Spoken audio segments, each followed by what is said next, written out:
दोस्तों, आज हम चलेंगे यूरोप के एक ऐसे देश के टूर पर जिसे दुनिया की पॉलिटिकल राजधानी कहा जाता है, जहां बहुत सारे अंतर्राष्ट्रीय संस्थाओं के ऑफिस मौजूद हैं और तो और इस देश में वोटिंग करना भी कंपलसरी है। दोस्तों, थंबनेल देखकर तो आप समझ ही गए होंगे कि हम किस देश की बात कर रहे हैं। जी हाँ, हम आज बात कर रहे हैं यूरोपियन देश बेल्जियम की। तो दोस्तों, ज्यादा देर न करते हुए चलिए शुरू करते हैं आज का ये वीडियो। नमस्कार दोस्तों, मेरा नाम है राहुल और आप देख रहे हैं शॉकिंग फैक्ट्स। तो आइए चलते हैं वीडियो की तरफ। किंगडम ऑफ बेल्जियम, जिसे हम सामान्य बोलचाल की भाषा में बेल्जियम कहते हैं, नॉर्थ वेस्ट यूरोप का एक छोटा मगर बहुत घनी आबादी वाला देश है। इस देश की राजधानी और बड़ा शहर ब्रसेल्स है, जबकि यहाँ का ऑफिशियल लैंग्वेज डच, फ्रेंच और जर्मन है। बेल्जियम के पड़ोसियों की बात करें तो इसके नॉर्थ में नीदरलैंड्स, ईस्ट में जर्मनी, साउथ ईस्ट में लग्जमबर्ग, साउथ वेस्ट में फ्रांस और नॉर्थ वेस्ट में नॉर्थ सी मौजूद है। वहीं इस देश की समुद्री सीमा यूनाइटेड किंगडम से लगती है। दोस्तों, यह देश भी कुछ सालों तक नीदरलैंड्स के कब्जे में रहा था। 4 अक्टूबर 1830 को बेल्जियम नीदरलैंड्स की गुलामी से आजाद हुआ था। हालांकि इस देश को 19 अप्रैल 1839 को अंतर्राष्ट्रीय स्तर पर मान्यता मिली थी। बेल्जियम का क्षेत्रफल 30,529 वर्ग किलोमीटर है और एरिया के हिसाब से यह दुनिया का 136वां सबसे बड़ा देश है। वहीं इस देश की जनसंख्या लगभग 1 करोड़ 16 लाख है और जनसंख्या के मामले में यह दुनिया का 82वां सबसे बड़ा देश है। बेल्जियम का जनसंख्या घनत्व 376 व्यक्ति प्रति वर्ग किलोमीटर है और जनसंख्या घनत्व के हिसाब से यह दुनिया का 22वां और यूरोप का 6ठा सबसे बड़ा देश है। बात करें इकोनॉमी की तो बेल्जियम की नॉमिनल जीडीपी 589.49 बिलियन डॉलर है, जबकि इस देश की पर कैपिटा इनकम $50,598 प्रति व्यक्ति है। दोस्तों, बेल्जियम यूरोपीय यूनियन का सदस्य देश है, इसलिए इस देश में यूरो करेंसी चलती है और आज 16 दिसंबर 2022 तक 1 यूरो की कीमत भारत के 88 रुपए 16 पैसे के बराबर है। बात करें धार्मिक ग्रुप की तो बेल्जियम की 60% आबादी क्रिश्चियनिटी को फॉलो करती है। वहीं 7% यानी 7% आबादी इस्लाम का पालन करती है, जबकि 31% आबादी खुद को एथीस्ट यानी नास्तिक मानती है। दोस्तों, बेल्जियम में लिटरेसी रेट 100% है। इसका कारण यह है कि यहाँ 18 साल की उम्र तक बच्चे को शिक्षा लेना अनिवार्य किया गया है। इतना ही नहीं, इस देश में वोट डालना भी अनिवार्य है। दोस्तों, हमारे देश में इलेक्शन के दिन लोग छुट्टियां मनाने बाहर चले जाते हैं और वोट नहीं डालते हैं, लेकिन बेल्जियम में वोटिंग कंपलसरी है और जो व्यक्ति वोट नहीं डालता है उसे वहां के कानून के अनुसार सजा भी दी जाती है। दोस्तों, हमारे देश में बहुत सारे लोग ज्यादा टैक्स का रोना रोते रहते हैं। उन लोगों के लिए हम बताना चाहेंगे कि बेल्जियम दुनिया में सबसे अधिक टैक्स लेने वाले देशों में से एक है। इस देश में टैक्स दर 40% से भी अधिक है। शायद यही कारण है कि इस देश की जीडीपी का 45% हिस्सा टैक्स से आता है।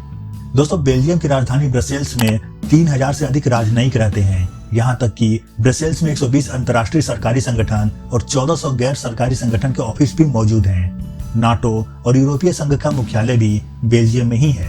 दोस्तों, भारत में हीरे तराशने का काम बड़े पैमाने पर गुजरात के सूरत में किया जाता है, लेकिन विश्व में हीरे का सबसे बड़ा व्यापार केंद्र बेल्जियम के एंटवर्प में ही स्थित है। बेल्जियम के लोग पालतू जानवरों के शौकीन होते हैं। यही कारण है कि बेल्जियम के लगभग 93% लोगों के पास कम से कम एक पालतू जानवर जरूर होता है। दोस्तों, जब बेल्जियम के एक परिवार में बच्चे 18 वर्ष की उम्र पार कर लेते हैं तो उन पर कोई ध्यान नहीं दिया जाता है। तब माता पिता अपने लिए जीने लगते हैं और शायद यही कारण है कि बेल्जियम में तलाक की दर लगभग 70% है, जो यूरोप में सबसे अधिक है। दुनिया की सबसे बड़ी tram line Belgium coast tram है। यह लाइन 68 किलोमीटर लंबी है और इसमें 68 स्टॉप हैं। दोस्तों, body mass index, wall painting, birth control pills इत्यादि का आविष्कार बेल्जियम में ही हुआ था। दोस्तों, बेल्जियम में हर साल औसतन 2,20,000 टन चॉकलेट का उत्पादन किया जाता है, यानी यहाँ औसतन प्रति व्यक्ति लगभग 21 किलोग्राम चॉकलेट का उत्पादन होता है। इतना ही नहीं, ब्रसेल्स अंतर्राष्ट्रीय हवाई अड्डा दुनिया का सबसे बड़ा चॉकलेट बिक्री वाला स्थान भी है। दोस्तों, बेल्जियम को यूरोप का कॉकपिट या यूरोप का युद्ध क्षेत्र भी कहा जाता है। दरअसल ये उपनाम बेल्जियम की रणनीतिक स्थिति और उसकी धरती पर लड़े गए कई युद्धों के कारण उसे मिला है। दोस्तों, आपको जानकर हैरानी होगी कि साल 2010 में बेल्जियम में कोई सरकार ही नहीं थी। यह देश 541 दिनों तक बिना सरकार के चलता रहा और इस तरह सबसे लंबे समय तक बिना सरकार वाला देश बनने का रिकॉर्ड भी बना दिया। दोस्तों, बेल्जियम के बारे में एक दावा ये भी किया जाता है कि इस देश में कुछ ऐसी भी सड़कें हैं जो रात में चांद की रोशनी में शीशे की तरह दिखाई देती हैं। हालांकि ये दावा कितना सच है, इस बारे में कुछ भी सटीक नहीं कहा जा सकता है। दोस्तों, बेल्जियम के लोग बियर पीने के शौकीन होते हैं। यहाँ 800 तरह के बियर बनाई जाती है। बेल्जियम में प्रति वर्ष एक व्यक्ति औसतन 150 लीटर बियर पी जाता है। दोस्तों, आप जानकर हैरान हो जाएंगे कि हर साल 21 जुलाई को बेल्जियम में सार्वजनिक छुट्टी मनाई जाती है। अब आप पूछेंगे कि इसमें हैरानी की बात क्या है, तो हम आपको बताना चाहेंगे कि बेल्जियम का एक भी निवासी ये नहीं जानता है कि इस दिन क्या मनाया जाता है और ये छुट्टी किस उपलक्ष्य में रखी जाती है। हाँ, ये जरूर है कि इस दिन हर निवासी अपनी खिड़की से बेल्जियम के झंडे जरूर लहराता है। दोस्तों, बेल्जियम घूमने के लिहाज से एक बहुत ही खूबसूरत देश है। अगर आप 13वीं शताब्दी के गॉथिक चर्चों और 17वीं शताब्दी के नहर किनारे के घरों के साथ साथ कैसल ऑफ काउंट्स, ग्रेवेनस्टीन कैसल इत्यादि देखना चाहते हैं, तो आपको बेल्जियम के नॉर्थ वेस्ट में बसे पोर्ट सिटी घेंट में जाना चाहिए। इसके अलावा यूरोप के सबसे खूबसूरत शहर में शामिल ब्रुक्स भी घूमने के लिए बेहतरीन शहर है। चॉकलेट की दुकानें, फीता बुटीक और फूलों के बाजार के साथ कोबलस्टोन की गलियों और सुरम्य नहरों के कारण इस शहर को उत्तर का वेनिस भी कहा जाता है।